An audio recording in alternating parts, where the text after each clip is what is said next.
వస్తే అండి వీళ్ళు రాజధానిలో వర్క్ చేసేవాళ్ళు అండి. వర్కర్లు వీళ్ళంతా ఇలా సండే కదా సరదాగా బయటకు వచ్చి బట్టలు అవి కొనుక్కుంటున్నారు, సరుకులు కొనుక్కుంటున్నారండి.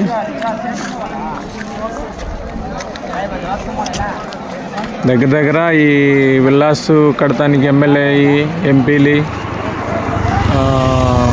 జడ్జీలు విల్లాస్ ఉన్నాయి కండి, అవి కడతానికి వీళ్ళు దగ్గర దగ్గర ఇక్కడ ఈ పని చేయడానికి 20,000 మంది దాకా దగ్గర దగ్గర ఉన్నారండి.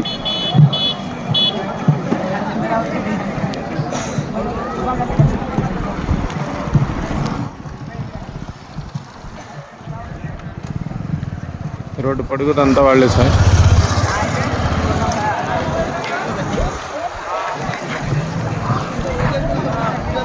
అవి పెయింట్ వేసి ఉండేవి కదా విల్లాస్, అవన్నీ విల్లాస్ అండి. రాజధానిలో వర్కర్లు